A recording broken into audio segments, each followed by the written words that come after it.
Hello everyone, in this video we are going to study about respiration. Let's get started. Respiration is a vital biochemical process in which living organisms convert nutrients, particularly glucose into energy. Respiration एक important biochemical process है जिसमें living organisms nutrient खासतौर पर glucose को energy में convert करते हैं. This process occur in cells and is essential for maintaining life. ये प्रोसेस सेल्स में होता है और हमारी लाइफ के लिए बहुत ज़रूरी है. The energy produced during respiration is stored in a molecule called adenosine triphosphate ATP, which cells use to perform various functions. Respiration के टाइम जो एनर्जी प्रोड्यूस होती है वो एडेनोसिन ट्राइफॉस्फेट मॉलिक्यूल में स्टोर होती है जिसे सेल्स अलग अलग फंक्शन करने के लिए यूज़ करते हैं. Respiration can B categorised into two main types, aerobic respiration and anaerobic respiration.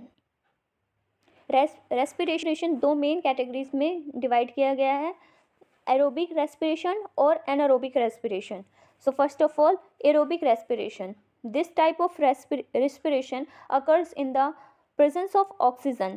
It involves the complete oxidation of glucose to produce carbon dioxide, water and a significant amount of energy, ATP.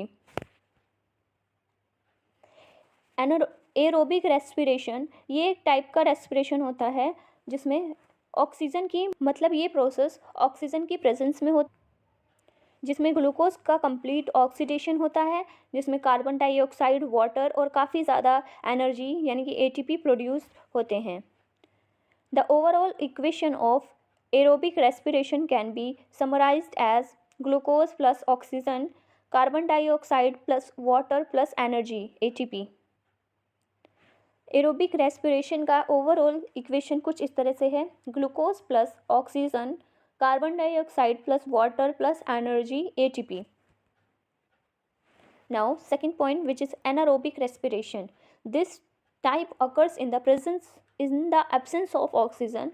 Anaerobic respiration leads to the partial breakdown of glucose, resulting in less energy production compared to aerobic respiration. Anaerobic respiration ये एक तरह का respiration होता है जिसमें ये बिना oxygen के होता है. एनारोबिक रेस्पिरेशन में ग्लूकोज का पार्शियल ब्रेकडाउन होता है जिससे एनर्जी का प्रोडक्शन एरोबिक रेस्पिरेशन से कम होता है. Now the by products vary depending on the type of organisms. For example, in yeast, anaerobic respiration produces ethanol and carbon dioxide fermentation. By products organisms के type पर depend करते हैं. जैसे yeast में एनारोबिक रेस्पिरेशन एथेनॉल और carbon dioxide produce करता है fermentation में. Now in human muscles it produce lactic acid when oxygen level are low. Human muscles में जब ऑक्सीजन की कमी होती है तो ये लैक्टिक एसिड प्रोड्यूस करता है.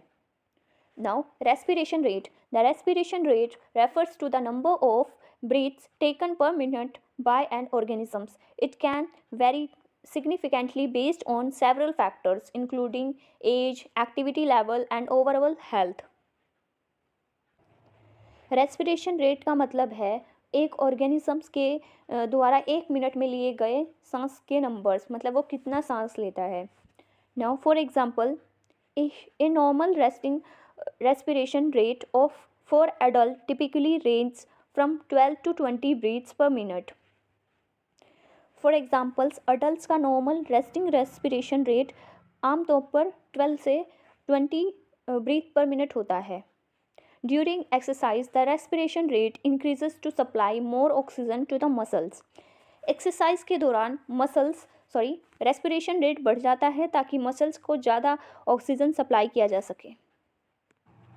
Respiration is crucial for energy production in living organisms and it can occur in different forms depending on the availability of oxygen.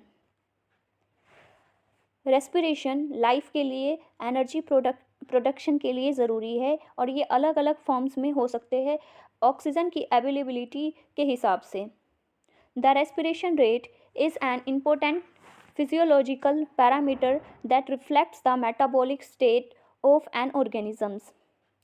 respiration rate एक important physiological parameter है जो organisms का metabolic state को reflect करता है. Thank you everyone.